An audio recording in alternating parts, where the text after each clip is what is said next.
peras yang pertama kali, siapakah gerangan yang beruntung? Ya, jangan khawatir yang belum dapat nanti masih ada satu buku ya. Masih ada satu buku. Pak Rizal bisa dibantu yang menjawab pertama, tapi susu sapinya diperah. Siapa Pak?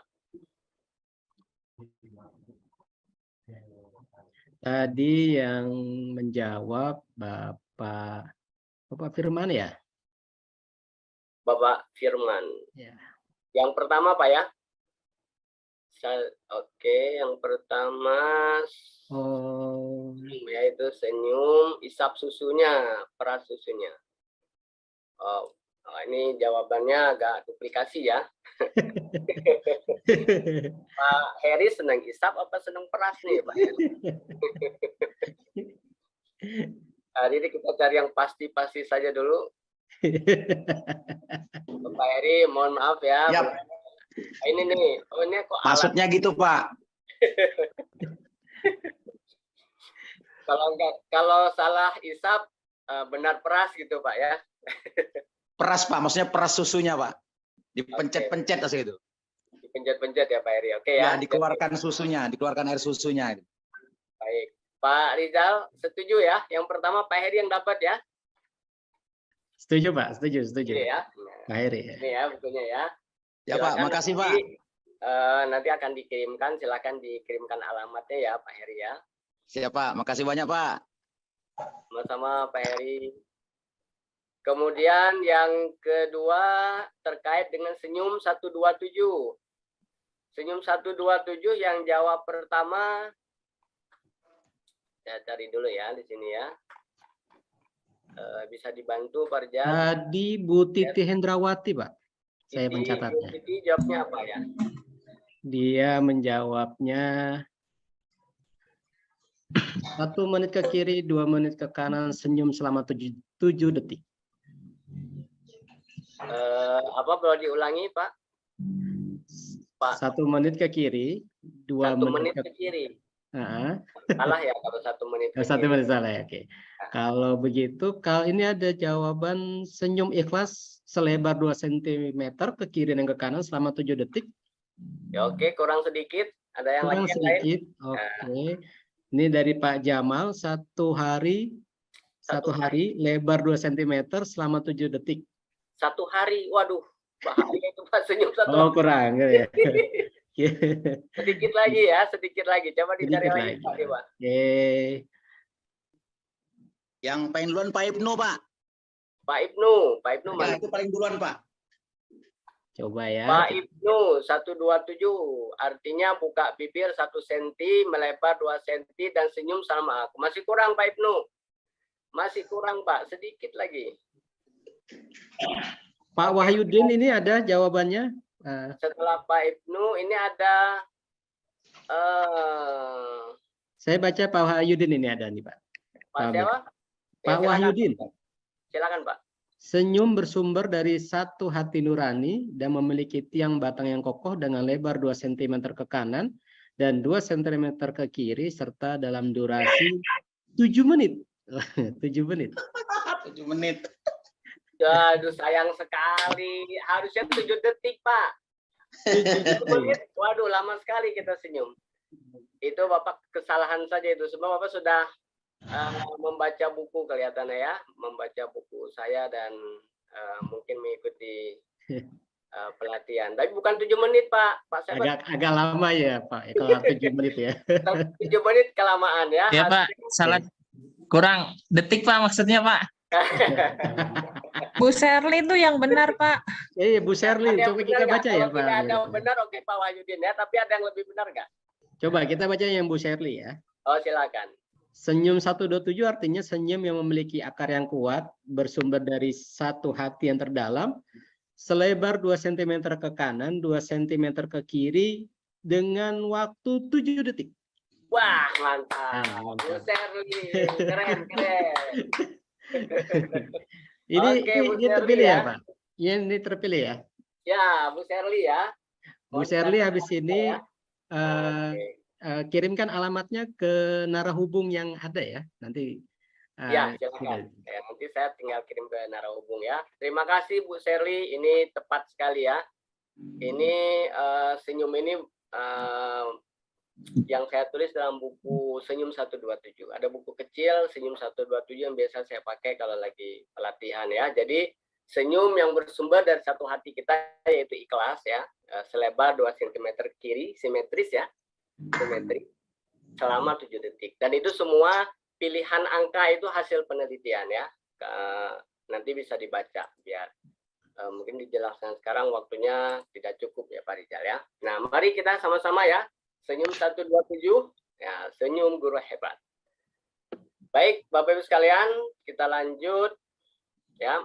Tenang, masih ada satu buku yang belum keluar, Menjadi Guru Kaya ya. Nanti akan kita keluarkan juga Menjadi Guru Kaya. Baik, sebentar ini laptop saya.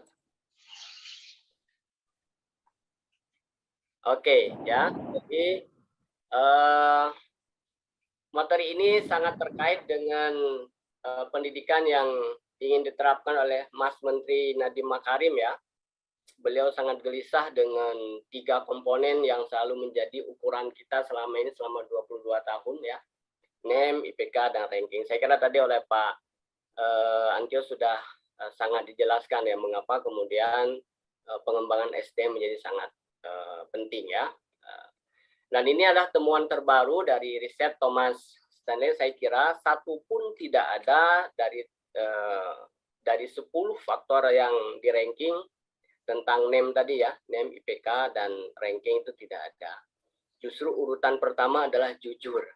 Subhanallah ya. Dan itu yang menjadi saya kira pesantren, ajaran pesantren kita di Indonesia ini yang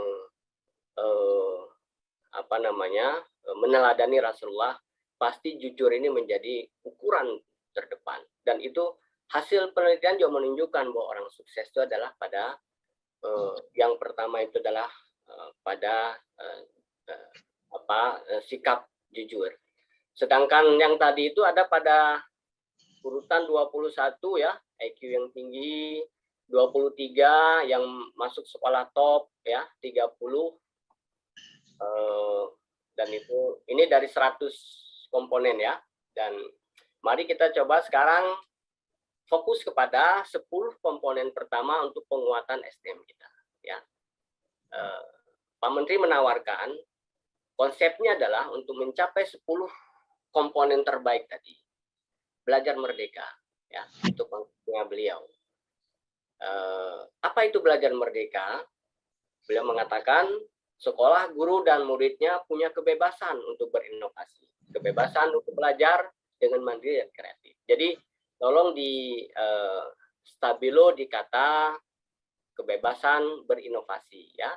Kebebasan belajar dengan mandiri dan kreatif. Artinya adalah bahwa metode-metode yang mengungkung yang satu sekolah dengan sekolah lainnya, itu pada akhirnya dia punya kebebasan. Ya, sekarang ini juga kalau kuliah, mahasiswa saya bisa kuliah ikut di Pakuan, ikut di di IBS, ikut di tempat lain di mana yang dia memang minat sebagai pengayaan buat mahasiswa. Kita lihat Bapak Ibu sekalian, ini sebuah contoh ya pengajaran yang berbau kepada inovasi, tetapi pendekatannya adalah membentuk mental jujur dan cinta. Kita lihat ya, ini cerita tentang guru kelas di Amerika Serikat ya, yang mendapat kelas yang paling buruk dari kelas-kelas yang ada.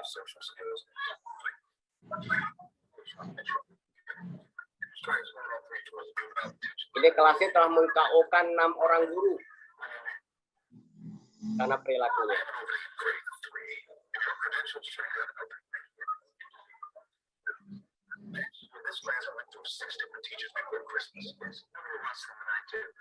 Oke ya, ke gambar ya bagaimana buruknya sekolah ini.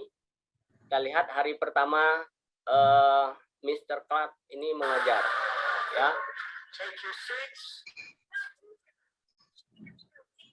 Lihat murid-murid, apakah di Indonesia bisa begini? Memang akan menuju seperti ini. Anak-anak milenial sulit sekali belajar. Because this is our first day, I have a surprise for all of you. What? I'll tell you below if you turn around. Today, there will be no schoolwork. Shmika, don't do that. Ini si Mika ini adalah troublemaker yang paling parah di kelas ini. Semua anak-anak berkiblat ke dia. Go ahead, suspend me. I want to leave.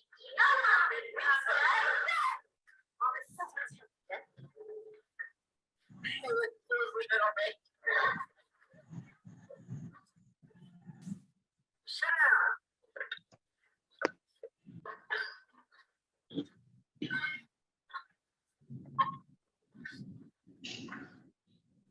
You see this?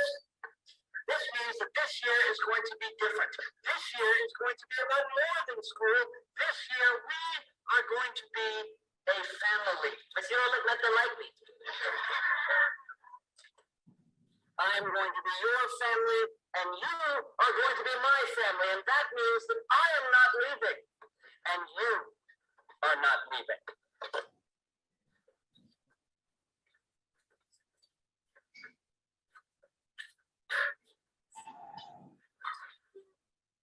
Baik Bapak Ibu sekalian, ini suasana kelas pertama yang guru kelas ini tidak mengalah. Nanti dia mempelajari nih tipologi anak-anak ini yang visual, yang auditory, yang kinestetik ya. Kemudian perilaku sanguinis, koleris, flegmatis, melankolis yang kemudian dia memadukan pengajarannya dengan multisensori ya. Kita lihat di hari selanjutnya ketika anak-anak ini memberontak, suasana kelasnya jadi luar biasa ini. Nah, dan inilah yang menyebabkan guru semua mengalah, menyerah.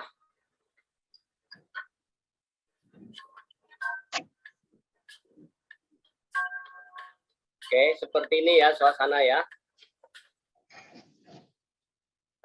Coba bayangkan kalau kita menjadi posisi Mr. Clark ini, bagaimana kondisi hati batin kita ya ketika melihat suasana seperti ini. Yang dilakukan pertama oleh Clark adalah dia melakukan pendisiplinan, kejujuran dan disiplin. Kita lihat bagaimana cara dia menanamkan jujur dan disiplin pada anak didiknya.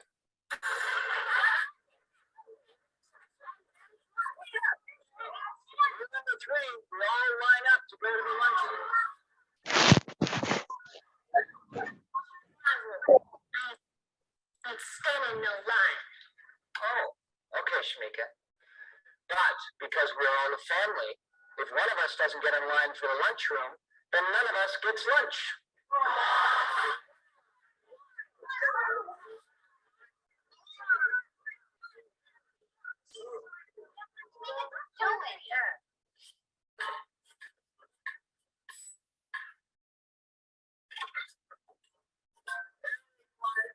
Two lines right up against the wall. Good. Good. Nice and quiet. Oh, looks like somebody's not hungry. Stop fighting. Let's go.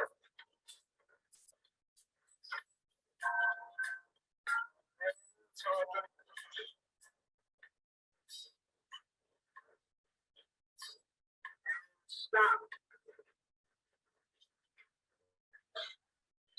Shmika, did you cut me? No, sir, I did not. You do know that I have eyes in the back of my head, right? I was here. Ask her.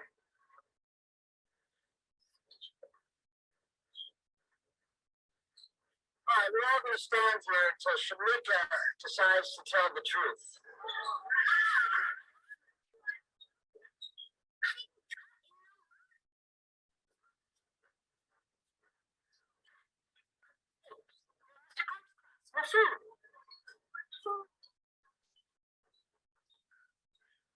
Jangan lupa ya Bapak Ibu, kalau melakukan treatment begini harus koordinasi.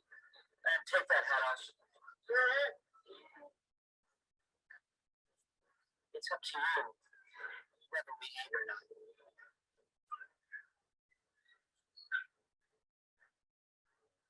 This is a family. And families treat each other with respect. They never, ever lie to one another. Would you cut in line?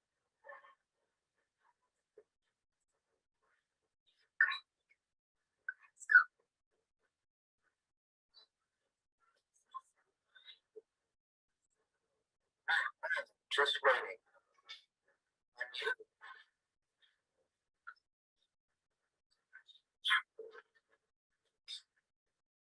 Thank you. What is rule number 5? That's right. Now go ahead. Ini I'm proud of you. pelajaran terpenting buat si Mika yang kemudian secara pelan-pelan nanti dia berubah. Dan yang terakhir dilakukan oleh Mr. Clark adalah dia melakukan kemampuan interpersonal skill dia ya, seperti yang dalam penelitian Stanley tadi. Apa yang dilakukan? Bahwa mengajar ternyata tidak hanya dibatasi di ruangan kelas, tetapi juga mampu membangun hubungan secara interpersonal. Kita lihat. Would you like to show me your homework? I'm sure I can help you with it.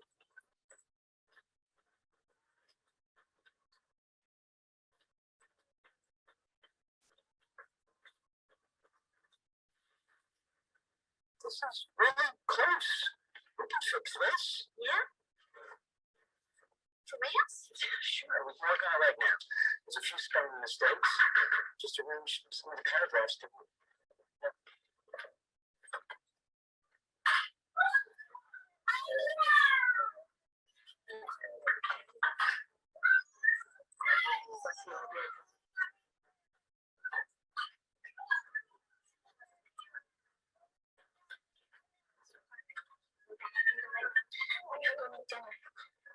Okay. I'll make dinner and you work on the paper. So, Baiklah saya peran guru ini ya. Baik Bapak sekalian, ini karena waktu saya sudah tergambar ya apa yang dilakukan oleh Mr. Kat di keluarga ini. Sampai kemudian si ibunya menemukan Mr. Katnya ada di dapur dan dia memprotes kepala sekolah. Tetapi sang anak sudah jatuh hati kepada gurunya sehingga dia menjadi sayang pada gurunya. I'm talking the way I want. I send my daughter to school to be educated. I don't expect a teacher to bring food from their house. It's called. She has too much of it to be babysitting all the time. Mr. Clark, Shamika has more potential than any kid in my class. Why can't you see that? How dare you? How are you going to tell me what I should and should not see in my daughter?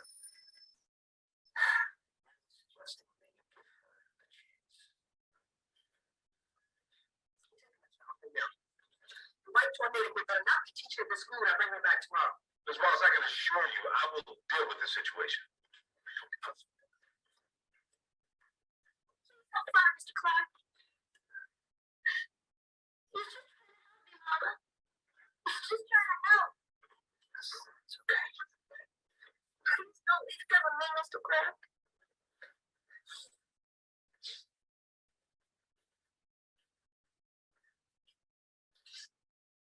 Baik, Bapak Ibu sekalian. Jadi kalau kita simpulkan Tuan Kat telah berhasil mengambil hati si Mika dan pada akhirnya pengajaran menjadi sangat efektif ya di kelasnya. Dan karena itulah kemudian penguatan SDM para guru ini menjadi sangat luar biasa dibutuhkan ya. Saya menawarkan sebuah model yang saya ambil dalam Quran Surah Ibrahim dalam hal penguatan kualitas SDM kita sebagai seorang guru. Ya.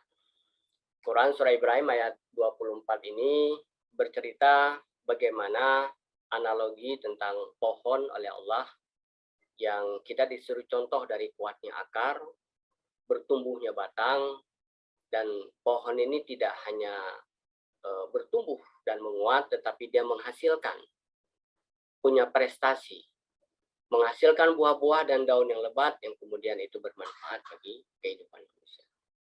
Alam tara kaifa zaraballahu masalan kalimatan thayyibah kasajaratin asluha sabitu wa faruha fis samai.